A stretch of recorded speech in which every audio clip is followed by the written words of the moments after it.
Hey there, and welcome to Now and Men. This is a new podcast series to discuss what it's like to be a man in the 21st century and how feminist issues are relevant to the lives of men and boys. It's been set up by researchers in the Centre for Research into Violence and Abuse at Durham University in the UK. My name is Dr. Stephen Burrell, and I'm a Leverhulme Early Career Fellow. The podcast is mainly hosted by myself and Sandy Ruxton, who's an Honorary Research Fellow. Hi, Sandy. Hi, Stephen. So each episode is going to be based around a conversation with an expert. That could be a practitioner, an activist, an academic, someone who's got an in-depth knowledge of the issues we're going to be looking at. And we'll be asking them about their work and the research they're doing, as well as exploring their own personal experiences of doing work related to masculinity and gender equality and how they got involved in the area. Enjoy the episode. Hi everyone, and welcome to this episode of Now and Men. This is a bit of a special kind of one-off episode because Sandy and I were just recently attending the MenEngage Europe members meeting, which takes place once every few years, and this time it was taking place in Seville in Spain. And so this is the European branch of the MenEngage Alliance, which is a global network of organisations who are working with men and boys for gender equality. And so coinciding with the meeting was a demonstration in Seville and in cities across Spain, which takes place every year on the 21st of October. And it's about men in particular standing up against men's violence towards women. And this felt like such a kind of special and unique event to be a part of that we really wanted to record an episode of Now and Men at the march, speaking to some of the people who were taking part in it, about why they were there and what their observations were on the experience. So we speak to four people in the episode. First of all, Miguel Lazaro, who's based in Spain. He was one of the organisers of these activities. He's also the vice president of Masculinidad es Beta and member of the MenEngage Iberia network. We also speak to Anna Linkvist, who's the director of Men in Sweden. We spoke to Colin Kelly-Ryan, who's head of programs at the Men's Development Network in Ireland. And then lastly, we speak to Yoni van der Sand, who's the global co-director of the MenEngage Alliance's global secretariat. So because we did record the podcast while we were on the march, the sound quality is a bit ropier than normal in places, so we apologise for that. But we hope you still find it interesting and inspiring to listen to.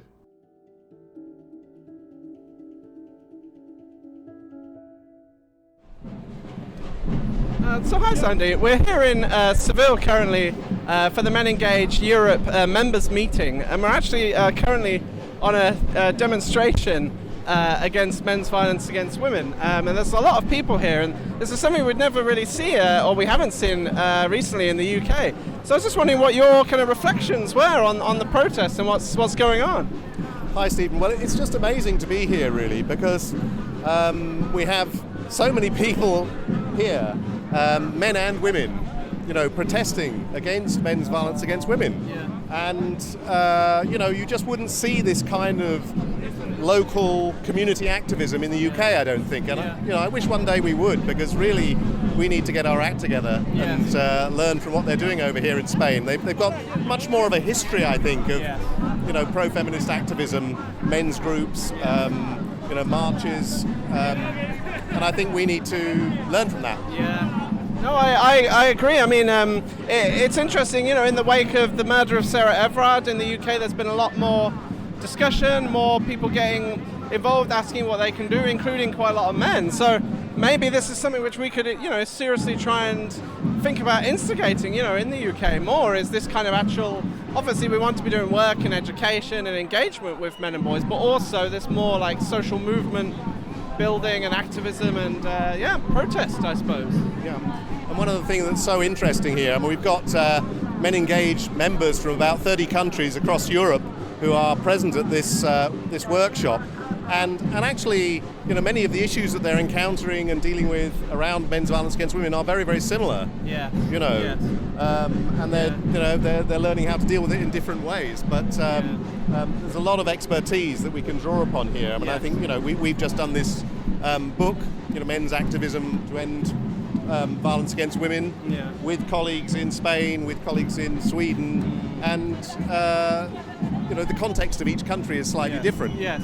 And we need to, try and understand those contexts. Yeah. Obviously in the UK, it feels like we've got a slightly more professionalised approach than they have here in Spain. Yes. In Sweden, they have a sort of gender equality discourse, which is very prominent. Yes. But actually, some of the activists argue that can be a block because there's an assumption that they have a gender equal Sweden already. Yes. And that therefore, how could violence take place against women when we're gender equal?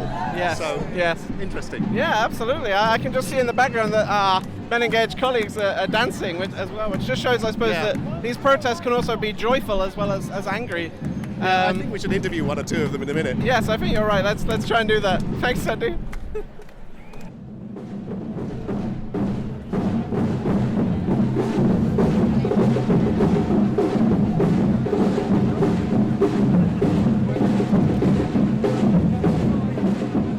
We're just currently here with Miguel, who's from MenEngage Iberia. Hi Miguel, thank you for speaking to us. Can you perhaps just tell us a little bit about what's going on here? We're currently on a demonstration. Can you explain what the demonstration is, what it's all about, how it came about? Yeah, hello. Well, this is a demonstration of men against gender-based violence. This is like a demonstration we are holding every year, every 21st of October. Usually these are like very small concentrations of men like trying to raise awareness how VAW, violence against women, is a men's issue. But this year is very special because we are celebrating the 15th anniversary of the first demonstration in Spain, that it was actually here in Seville in 2006. The first demonstration of men against gender-based violence. So this day, since then, like all the men for gender equality movement in Spain has been celebrating this 21st of October every year, but now we are gathering I don't know how many hundred people we are here, maybe 600, 700 maybe, I don't know, roughly. And it's so incredible, so energetic, yeah? And why did it start happening in the first place? What prompted the first march? It was José Saramago, the Portuguese literature Nobel Prize. He was on Spanish TV by this year. He was saying this like gender violence is a men's problem, which is like suffered by women. Women suffer this men's problem, and like he said, I would like men going to the streets, like saying something about this. And this group of men here in Seville, they said they really felt like, okay, he's completely right, we should do something, and they did it. And it was like a very small gathering, but it started something, and now we are here, and we hope next year it will be even bigger and bigger, and that it will be hopefully replicated in other countries, in other places. This is what we actually hope. Yeah. And this is going on all over Spain today? Yeah, in Madrid, and in Toledo, in Elche, in Barcelona. There were other concentrations and demonstrations as well. Yeah. So it seems like you have like a real movement of men who are active against violence towards women. It's really powerful. I feel like we could learn from it in the UK. Yeah, well, it's not. We hope. We wish it was really like powerful, but yeah, it's like over 20 years like that there are organized groups of men like that are working on these things and actually like thinking on the gender construction, their masculinity, what they can do, how they can influence, lobby institutions, how can they reach other men to change things. And this is getting bigger and bigger for the last years with the Me Too movement and so on. Like more men are really feeling like they are feeling that they should do something with this, and they are feeling responsible, accountable, and we feel we are in a moment of change, and we really hope things will get better in the sense like more men will work for gender equality, will let's say interact with their peers, with other men, say like being less complicit with their friends and colleagues at work, and really telling them like some behaviors or whatever things that are very very accepted that should not be tolerated. What about the response of women's organisations and the feminist movement more generally?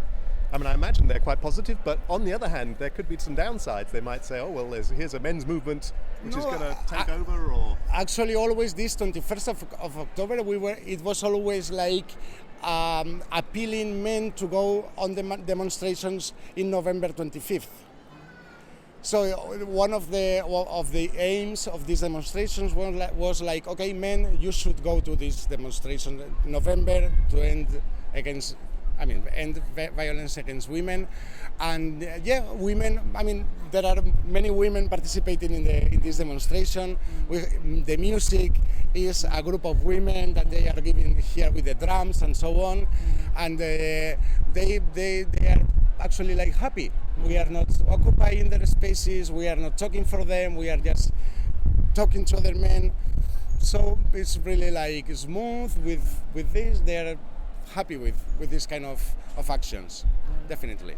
Oh, it's amazing. It's really inspiring. Thank you. And we'll let you get back to the march. Okay, thank you so much. Thank Let's go. you. Thank you.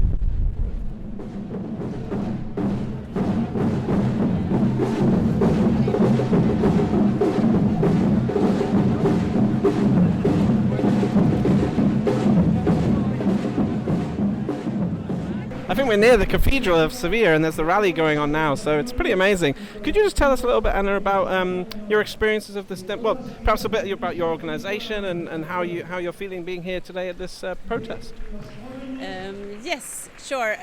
So I'm working for a Swedish organization called MEN that is doing work on men and masculinities to prevent gender-based violence and promote gender equality. And we are here in Seville together with several of our colleagues from around Europe in a MenEngage Europe network meeting that is going on for 3 days. But parallel to that, there is also a really big Spanish conference happening with trying to develop a feminist agenda on work with men and masculinities, and to try to unite forces from different parts of the civil society, but also official people to see how we can advance and sort of set up new goals for this work. So there's actually sort of two parallel sessions, and specifically tonight there's a manifestation or a demonstration for men standing up against men's violence in its different forms. So it's really, that's what's happening right now. Thank you. I mean, how does it feel to be on the demonstration? I mean, do you have these kind of things happening in Sweden, or is this quite a unique experience for you? Yeah, actually I'm trying to, of course there has been, we have done things like public, not perhaps demonstrations like this, like walking in the streets, but of course rallies trying to get men to stand up against men's violence and show that they are also there, sort of taking this issue seriously and taking their part of the responsibility. But I would say that usually we are participating in events and initiatives that are moved forward by the feminist movement and the broader women's movement in Sweden. So we try to be there, but not something like this. And I mean, it's been quite a lot of people here, and it's men of all ages and with different messages, and it's really nice. Maybe you could just say a little bit more about the Spanish conference going on, because Stephen and I haven't been to it. You know, you said it was about bringing together, those who are working with men with the feminist movement. How easy or difficult do you think that challenge is, from what you've heard at the conference? My sense is that in Spain there's been a long tradition of men's groups, sort of progressive men's groups coming together to do sort of inner work and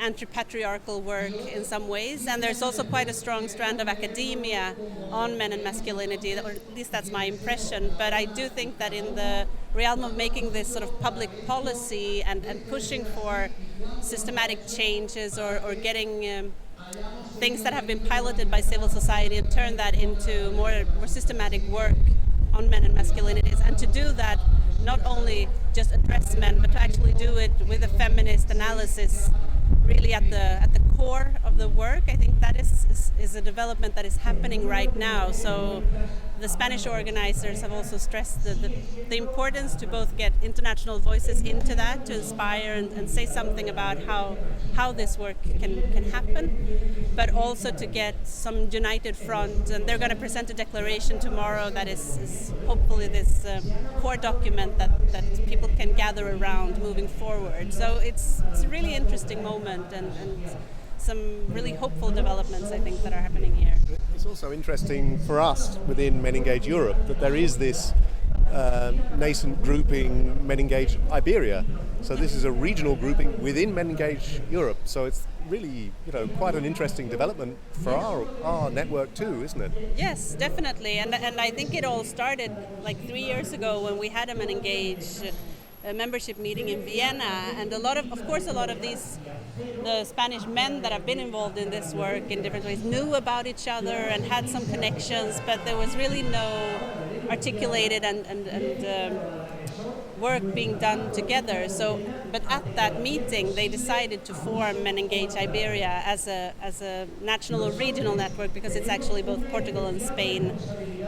And there are organizations and individuals from academia, from civil society, and also individual activists sort of joining together. And they've worked really hard, from what I've seen in the last 2 or 3 years, to also try to define what is it that we want to achieve together and how can we use our joint forces to sort of move things forward. So yeah, it's really, really impressive. I mean, we don't have any country networks like that within MenEngage in any other countries in Europe. So I think it's also an interesting example for impressed with the way it's developing and for MenEngage Europe as well. It's Yes. important, these regional networks. Yes. No, and I think it's inspiring for all of us to see that way of coming together and sort of raising the bar of what you can do actually when you come together. But actually, I mean, speaking for myself, I find what you're doing in Sweden with men really inspiring as well. I mean, how is that going at the moment? Are things moving forwards, would you say? Or? Yes. Yes, the work in Sweden is moving forward. I would say yes. There's been a really good and interesting development on violence prevention and gender transformative violence prevention in the last couple of years that is still sort of moving and spreading. So I think we did a lot of the political positioning. So since 2016 we have a national strategy to combat men's violence against women that has preventive work with men and boys written into it very strongly and very sort of centered alongside support and the criminal improvements in the criminal system and of course other aspects, but the preventive work is really sort of pushed forward in the strategy. And what we see now is a spread in municipalities, at schools, within social services. So that has been going on, and it's still sort of moving forward, and more actors are coming along and joining that work. And I think the latest development is also that the work with perpetrators, and specifically the work with young perpetrators, and any kind of sort of psychosocial support to young men and boys is becoming more and more something that we hear people talking about, like in the suicide prevention program, for example, that has been highlighted very clearly. So there are things moving forward, and there are some other things sort of not moving forward as much. Would it be right to say that men's violence has become more of a topic in Sweden in recent years? Because, I mean, my sense is that, in the past it was thought that, Sweden has this gender equality discourse, so how could this possibly happen in Sweden, Yeah. Do you think that's changed a bit, and there's more recognition of I the think nature and extent so. of men's violence? Yes, definitely. I think that as in many other parts, I do think that the Me Too movement was, and the way it was articulated in Sweden, not only with sexual harassment, but also really from the verbal abuses to the really severe, deadly violence. It was all sort of highlighted during the Me Too revolution. and I think it did change something in the public opinion on the way this violence is still happening, and it's not just happening somewhere else, but everyone knew someone who had posted and knew that this was happening to women in their close to them. So I do think that was eye-opening, and we see that things are also not moving forward sort of the way we hoped. Yeah, what else? I mean, we had also a situation in Sweden at the beginning of this year where there were, I think, 5 women killed by their partner or ex-partner in the period of 2.5 weeks. So it was really, I mean, normally in Sweden and on average there are like 15 to 17 women killed every year by a partner or ex-partner. But it was like, this feeling was that this was on the news every day, and there were lots of mistakes being made by social services in terms of doing risk analysis by the police on making sure that these women were safe, because all of these were women that were living in a really high-risk situation that was known to a lot of people, and yet this could happen. So that sort of really pushed the government, with a lot of political support also from the opposition, to take on, during the spring everyone was talking about violence against women, and in June there was a 40-point program presented by the government with sort of 40 things that were going to happen to accelerate the work to prevent men's violence against women. And this is something we had since a year or two back, a 36-point program on gang-related violence and criminality and youth criminality. So the women's movement have been pushing that and saying, okay, but where is the at least 36 program on men's violence against women that is killing more people? It's more epidemic than this violence that everyone is so keen on preventing. So I think, of course, the 40-point program didn't come out of nowhere. It came from a lot of hard work from a lot of people, but still it's important and it's significant, and we're still sort of following up on how that is being put into practice. Have some of the same challenges that we and everybody else do about how do you implement this stuff.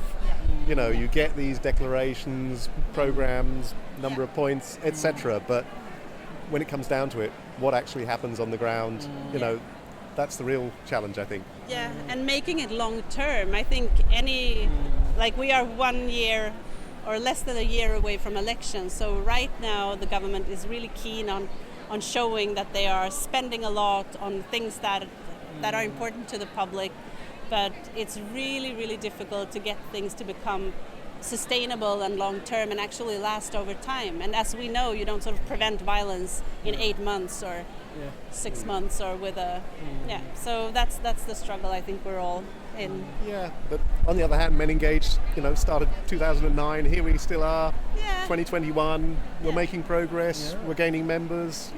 We're able to do more things. So you just have to see all these things as a longer-term struggle in some ways, don't you? Yeah, and I think sometimes, I'm speaking for myself, but I think perhaps also other organizations in this work, that we are sometimes better at recognizing the things that haven't happened yet than to celebrate the gains that we have actually made. So I think sometimes it's really good to sort of look back and see, like, where were we before? So one of those things that we see in Sweden is that 15 years ago, my organization, every time we spoke publicly, it was to say that this violence that you're talking about, it has to do with gender, it has to do with masculinity norms. If you're talking about football violence or gang violence, it's related to this, and men matter in the gender equality work. Like now we don't have to do that. There's someone else saying it, and it's sort of there on the table. So we can move on and say other things about, like, how do we change this then, and what do we need to do? And so that's a really important progress that's been made. I think we need what you've achieved there. Absolutely, I think we have a lot to learn from Sweden and what you've done there. So thank you very much. Thanks so much, Anna. Thank you. Cheers.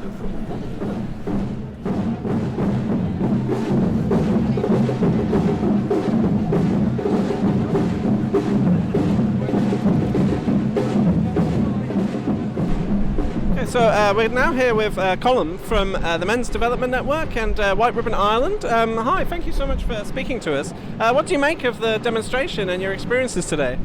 Thanks very much, Stephen. Well, being here on the streets of Seville right now, there's a very positive energy. There's an energy for change. There's an energy of realization that men, women, non-binary people, LGBT people, migrant people, a very intersectional group of people can come together and take a stance against gender-based violence. So I'm feeling enthused, I'm feeling energized, and I'm loving the vibes. And would this be the kind of thing that might happen in Ireland, or you don't have anything like this? It's a great question, Sandy. I mean, Ireland is in a very interesting space as a country that has been staunchly Catholic for a very long time. The shackles have been breached in many respects as a result of certain scandals which occurred within the church over recent years. And these shackles have released a new generation of activism in Ireland. So in recent years, we've had, back in the 1990s, the divorce referendum, we've had marriage equality, we've had women's reproductive rights. So there's this renewed activism in Ireland, something which has been expressed in a very positive way. And is there anything that you take away from the march today and the demonstration that you'd like to learn from, or kind of perhaps replicate in some way in Ireland, or just anything which has inspired you, I suppose? Yes, I think that there's a need for us as men who work in relation to gender equality to always remember that we're not alone, that there are other groups out there who face the same struggles we do, have the same joys, the same fears, the same anxieties. And at the end of the day, we are all working to change those harmful social norms, that gender conditioning, which often causes men to act in ways which is not their most authentic selves or not their best selves. And we must always remember to work in partnership. I'm a great believer in European partnership and international partnership. And I think we must always remember that we're not alone. Sometimes in Ireland we may feel alone, in the UK we may feel alone, but we're always there for each other, like we are right now. So that's presumably something you get out of being at this MenEngage Europe meeting. Absolutely. There's that sense of solidarity, that sense of connection, especially post-COVID-19. Or maybe we're still in COVID-19, one can argue as well. But a period where many of us have been very disconnected, very isolated, or meeting online, and it sometimes lacks that same sense of connectivity. So for me, this has renewed my sense of purpose, it's renewed my sense of engagement, and I will return to Ireland with new friends from all across Europe who've inspired me to continue my work in empowering men to be their best selves, their most authentic selves, and to be advocates for gender equality. Thanks. That's amazing. Thank you so much. Thank you, lads. Thank I you. really appreciate that. Thank you. Thank you, folks.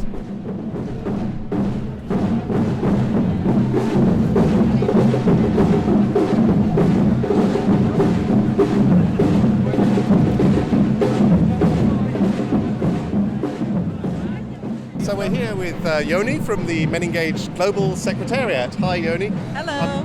What do you make of what's going on around us? I think it's a very special moment, actually. So we're here together with MenEngage Europe, which is organizations from all around Europe working to engage men and boys in women's rights and gender justice. And really, in the essence, we're seeking to transform masculinities that are violent and trying to create a better world together. And it's a very special moment to have an opportunity to have people doing that and organizations doing that from all around Europe here together in Seville in Spain. Of course, it's the first time for, I think, all of us to travel again and meet each other in person after about 1.5 years of COVID. I think many of us here, and I definitely do feel very privileged to get the chance to be here in person and to strategize together, on how we can make the world a better place and do that with old and new friends. Special time, yeah. And this demonstration is pretty exciting too, isn't it? I mean, you've just come back to live in Spain, I know, so it's quite a sort of introduction. Yeah, to the Spanish absolutely. So way of doing these things. Yes, I am from the Netherlands originally, so I'm very much part of MenEngage Europe. I work at the MenEngage Global Secretariat that kind of coordinates the MenEngage work around the world.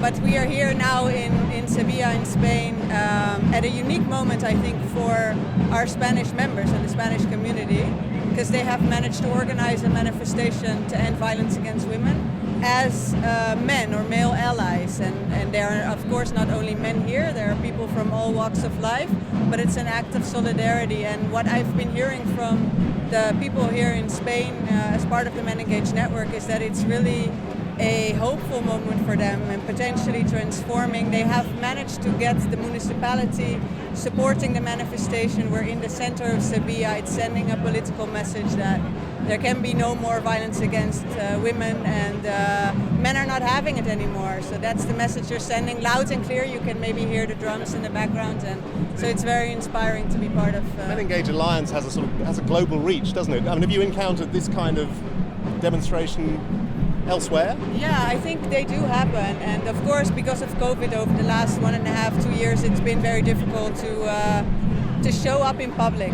No, we've almost been pushed back into our houses, and then we've done a lot of online manifesting, I think. But definitely, women's groups, feminist movement has been organizing loud and clear on the streets for decades.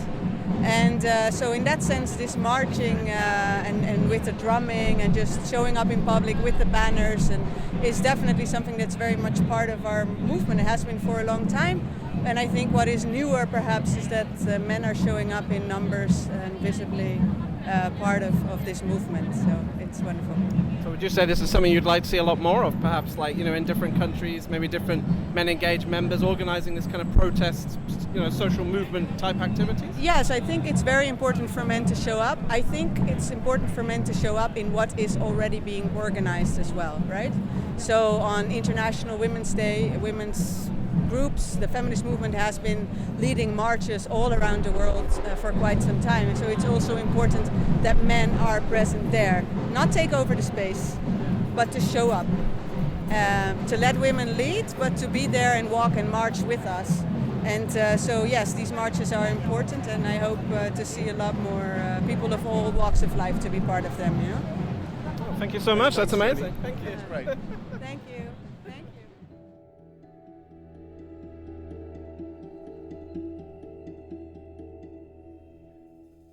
Okay, we're back in the UK now, and we've had a little bit of time to come down from that whole experience in Spain, which was extraordinary. But what did you think, Stephen? Yeah, I mean, as you said, it was extraordinary. It really had a big impact on me, to be honest. To be part of a movement of hundreds, if not thousands, of people. A very mixed crowd, men and women, taking action in such a kind of public way in this act of protest about the continued pervasiveness of men's violence against women across society. And it was amazing to see these different banners, to see these different groups, to hear the samba band playing this really powerful music and taking over the street in that way with this really vital message. And yeah, I mean, just looking at some of the different banners which were being held, for example, by different groups of men in particular. Often I noticed, I think on more than one of the banners, there was a slogan in Spanish, which we think translates to "Silence makes us complicit," which actually I think is such a powerful message to be sending out. Especially, these messages were being aimed at men, and I think this has a lot of relevance to us in the UK at the moment, doesn't it? I think that's something which we've been talking about a lot more in recent months in the UK, about the fact that actually, if we're going to really seriously be able to stop things like femicide and sexual violence towards women in society, then yeah, we men we cannot stay silent anymore, because it does make us complicit. If we don't say anything when we hear a sexist joke, or when we just see this violence happening all around us in society and doing nothing about it. So I think it leaves a lot of reflections on me about what more could I be doing, what more could we be doing as a society, whether it's demonstrations like this or all sorts of other forms of action as well. What were some of your thoughts on it? Yeah, I agree with you. I mean, I thought it was truly impressive to see the activism on the street, and the nature of the challenge to men out there, all of us, um, putting that sort of front and center. Yeah, that was truly impressive, and I think needs to be done. I guess. I mean, thinking about it now, you wonder whether it would be transferable to a UK or to another context. And is that something that's specific to Spain, that they have that sort of activism that makes that kind of demonstration possible? And I do think there is perhaps a risk of, in the UK context anyway, of people, women's groups, feminists maybe saying, well, is this an example of men taking over? And you would need to think through some of the basis for undertaking an activity of this kind. And I think it's worth adding both that demonstration sat within the context of a wider conference, which was precisely about men's engagement in tackling violence against women. So it didn't come from nowhere. And the other thing, of course, is that they have, as I think Miguel said in his interview, 15 years of activism around this topic. And he also said it was prompted by the Portuguese writer Jose Saramago. And I thought I've come back and I've looked up the short piece that Saramago wrote in I think about July 2009. It's called A Male Problem, and I just thought I'd end by quoting from that, and that will leave us with something to reflect upon. So Saramago says, maybe 100,000 men, only men, no one but men, should demonstrate in the streets while the women stand on the pavement throwing flowers at them. That might be the signal society needs to begin to fight this unbearable disgrace from the inside and without delay, and to make gender-based violence, whether fatal or not, one of our citizens' principal sorrows and concerns. It's a dream, a duty. It could be more than just utopian.